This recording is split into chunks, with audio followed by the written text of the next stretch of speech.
சப்பாத்தி களி பழங்களில் எனக்கு தெரிஞ்சு ஒரு 3 வகை இருக்குது. அதில் பெரிய சப்பாத்தி களி பழம் அது வந்து ஃபாரினில் தான் சேல்ஸ் பண்ணுறாங்க. அங்கே தான் இது வளர்க்குறாங்க. இங்கே வந்து நான் ஒரே ஒரு இடத்துல தான் பார்த்துருக்கேன். வேறு எங்கேயுமே இந்த சப்பாத்தி களி பழங்களை வந்து என் கண்ணுக்கு தென்படலை. அதுக்கப்புறம் இந்த 2வதாக காமிக்கிற சப்பாத்தி களி பழங்கள் வந்து நல்ல பெரிய பெரிய மரம் மாதிரி வளருது.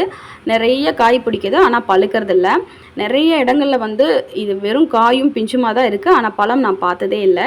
இந்த 3வதாக காமிக்கிற சப்பாத்தி களி பழங்கள் வந்து நம்ம இப்போ நார்மலாக சாப்பிட்டுட்ருக்கோம் இல்லைங்க, நான் கொரியர்லாம் போட்டுட்ருக்கல அந்த சப்பாத்தி களி பழம்.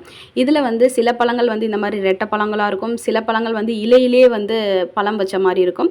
ஒவ்வொரு பழங்கள் பார்த்தா வேர் பிடிச்சி வளர்கிற மாதிரிலாம் இருக்கும், மண்ணில் விழுந்துருச்சு அப்படின்னா. இப்போ நான் செகண்டாக காமிச்சேன் இல்லைங்க, மரம் மாதிரி பெருசாக வளருது, காய் வந்து பழுக்கிறதே இல்லை அப்படின்னு சொல்லிட்டு. அதுலேருந்து ஒரே ஒரு காய் மட்டும் பசங்க கேட்டாங்கன்னு பறிச்சுட்டு வந்தேன். அதுக்கப்புறம் அது எங்கேயோ தூரம் தூக்கி போட்டோம் போல இருக்குது. அது இப்போ வேர் பிடிச்சி வளர்ந்து அது மேலே துளிர்லாம் விட்டுருக்கு. பார்க்குறக்கே ரொம்ப அதிசயமாக இருக்குது.